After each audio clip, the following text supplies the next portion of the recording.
EPS95 scheme, बच्चों को 25 साल तक हर महीने मिलेगी पेंशन, जाने कैसे उठा सकते हैं लाभ। Family pension under EPFO EPS95 scheme. EPFO के किसी सदस्य की मृत्यु होने पर उसके पति या पत्नी को तो पेंशन मिलती ही है, इसके साथ ही उनके 2 बच्चों को भी पेंशन मिलती है। एम्प्लॉय पेंशन स्कीम, इस योजना के तहत किसी कर्मचारी की सेवा के दौरान मृत्यु होने पर उनकी पत्नी पति को न्यूनतम 1000 रुपए प्रति माह पेंशन दी जाती है। नई दिल्ली, कर्मचारी भविष्य निधि संगठन यानी EPFO कर्मचारियों के लिए एक पेंशन योजना चलाता है जिसे EPS 1995 कहा जाता है। कर्मचारी पेंशन योजना 1995 बहुत ही ज्यादा लाभकारी है। यह मुश्किल के समय में एक परिवार को आर्थिक रूप से मदद करती है। अगर EPFO में निवेश करने वाले सदस्य की किसी कारणवश मृत्यु हो जाती है तो ऐसे में परिवार को आर्थिक परेशानियों का सामना नहीं करना पड़ता है। इस योजना के तहत कर्मचारी की मृत्यु होने पर उनके परिवार को कई लाभ मिलते हैं। इस आर्टिकल में हम आपको इसके बारे में पूरी जानकारी देने जा रहे हैं। EPS 1995 योजना के तहत क्या क्या मिलता है। बता दें कि यदि किसी पेंशनभोगी की मृत्यु हो जाती है तो उनकी पेंशन का 50% उनकी विधवा विधुर को दिया जाता है।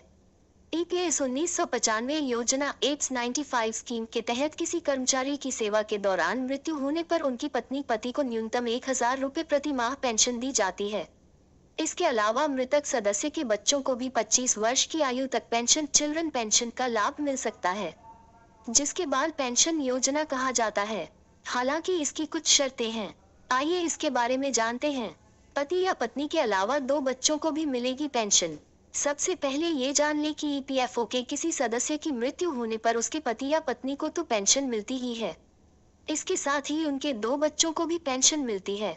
ये पेंशन उन्हें तब तक मिलती है जब तक वह 25 वर्ष की आयु के न हो जाएं। अगर जिस सदस्य की मृत्यु हुई है उसके 2 से अधिक बच्चे हैं और पहला बच्चा 25 साल से बड़ा है तो इसके लिए भी नियम है। जैसे अगर यह पेंशन किसी सदस्य के पहले 2 बच्चे को मिलती है तो सबसे बड़े बच्चे के 25 साल के होने पर दूसरे और तीसरे बच्चे को पेंशन दी जाएगी। वहीं दूसरे बच्चे के 25 साल के होने पर तीसरे और चौथे बच्चे को पेंशन का लाभ दिया जाएगा। इस तरह सभी बच्चों को पेंशन मिलेगी।